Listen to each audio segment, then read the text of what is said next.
अगर आप मेरे चैनल पर नए हैं तो मेरे चैनल को सब्सक्राइब करें, साथ साथ ऑल नोटिफिकेशन को क्लिक करें।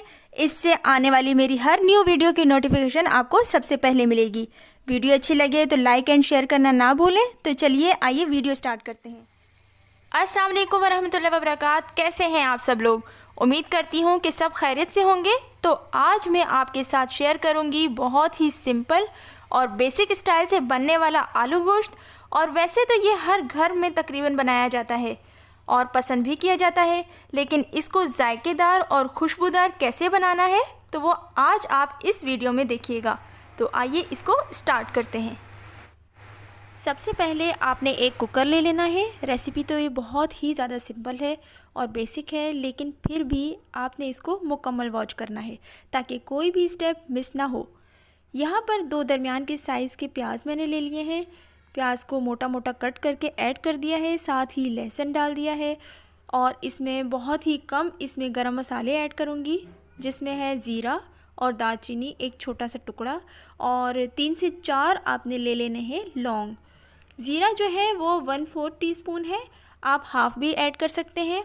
और 3 जो ये फूल की छोटी छोटी सी पत्तियां हैं बादियान की, पूरा फूल नहीं हम ऐड करेंगे, बस जो पत्तियां हैं वही सिर्फ ऐड करेंगे।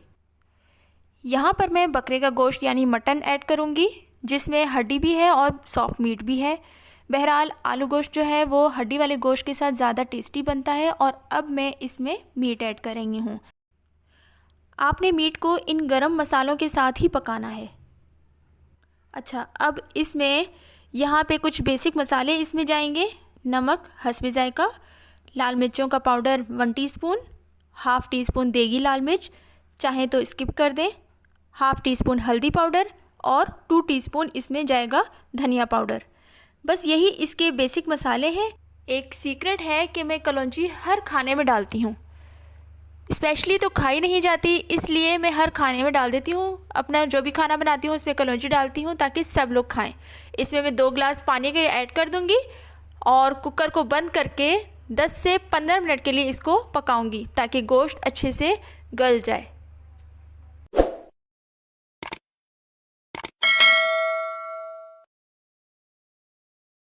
आंच मैंने यहाँ पर मीडियम रखी है, ना हाई ना स्लो। आफ्टर 15 मिनट्स अब मैं इसका कुकर का हटाऊँगी वेट और इसको खोल के देखूँगी।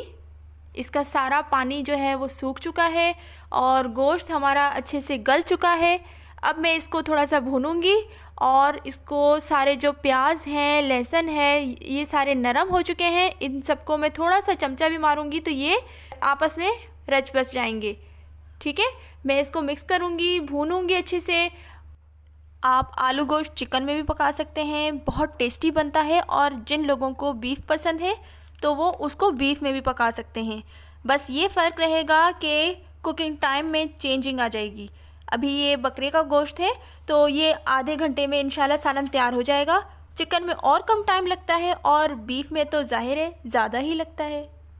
अच्छा, एक और सीक्रेट आलू गोश्त को टेस्टी पकाने का, जब आप इसको पका रहे हो ना तभी आपने हरी मिर्चें भी इसमें ऐड करनी है। कटी हुई हरी मिर्चों का अलग ही जायका आता है, जबकि हम जो साबुत ऐड करते हैं हरी मिर्चें उसका अलग फ्लेवर आता है। वो भी हम थोड़ी देर में ऐड करेंगे। और साथ ही मैं इसमें टमाटर का पेस्ट ऐड कर दूंगी। साथ में टमाटर का पेस्ट ऐड करने के बाद साथ ही मैं इसमें ऑयल डाल दूंगी। 2 से 3 बड़े डोंगे के चम्मच डालूंगी और फिर इसको मैं तब तक भूनूंगी जब तक इसका ऑयल, टमाटर और इसकी जो ग्रेवी है वो थिक नहीं हो जाती।